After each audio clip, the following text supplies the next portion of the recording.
मुंबई, ठाणे या जिल्ह्यांना red alert पावसाचा आज देण्यात आलाय। रायगड जिल्ह्याला सुद्धा हवामान खात्यानं आज रेड अलर्ट दिलाय, तर सिंधुदुर्ग आणि रत्नागिरीला ऑरेंज अलर्ट देण्यात आलाय। सातारा जिल्ह्याला पावसाचा ऑरेंज अलर्ट आहे। कोकण आणि घाटमाथ्यावर पावसाचा जोर कायम राहण्याचा अंदाज आहे। रायगड सोबतच पुणे जिल्ह्यात मुसळधार पावसाची शक्यता असल्यामुळे सावधानतेचा इशारा कायम आहे। मुंबई सोबतच कोकण आणि घाटमाथ्यावर धुवाधार पाऊस कोसळतोय। विदर्भ, मध्य महाराष्ट्र आणि मराठवाड्यात अनेक ठिकाणी मुसळधार पाऊस सुरू आहे।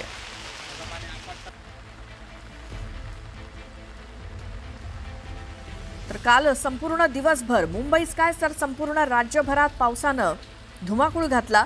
अनेक ठिकाणी पूर आले होते आणि आज मुंबईतली जर परिस्थिती बघितली तर पाण्याचा निचरा झालेला आहे। आत्ता कुठे मुंबईची लाईफलाईन लोकल ही ट्रॅकवरती आली आहे असं म्हणायला हरकत नाही। सद्यस्थितीची सगळी माहिती आपण जाणून घेऊयात आमच्या प्रतिनिधी सुस्मिता बनाणे यांच्याकडनं। सुस्मिता, आत्ता जर आपल्या प्रेक्षकांना माहिती द्यायची झाल्यास, घरातनं बाहेर पडायचं असल्यास रस्त्यावरची वाहतूक असेल किंवा लोकलची वाहतूक कशा पद्धतीने सुरू आहे?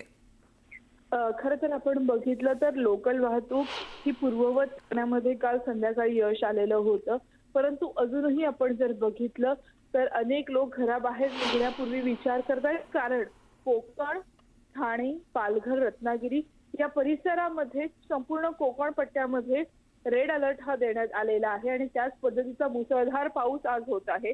अनेक शाळा, महाविद्यालय यांना सुट्टी जाहीर करण्यात आलेली आहे। मुंबईमधील शाळांच्या बाबतीत असून स्पष्ट निर्देश जरी देण्यात आलेले नसले तरी सुद्धा आज आपण बघितलं तर मोठ्या प्रमाणात पाऊस हा सगळीकडे पाहायला मिळतो आहे।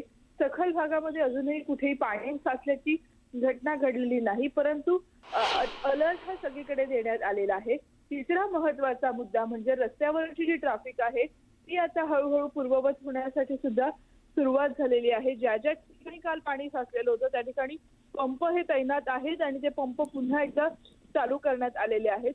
सोबतच आपण जर बघितलं तर संपूर्ण महाराष्ट्रामध्ये हा पावसाचा जोर वाढलेला पाहायला मिळतोय। कमी दाबाचा पट्टा सक्रिय झाल्यामुळे कुठेतरी आपण बघतोय की पुन्हा एकदा मुसळधार धुवाधार पाऊस हा सगळीकडे होत आहे। सगळ्यात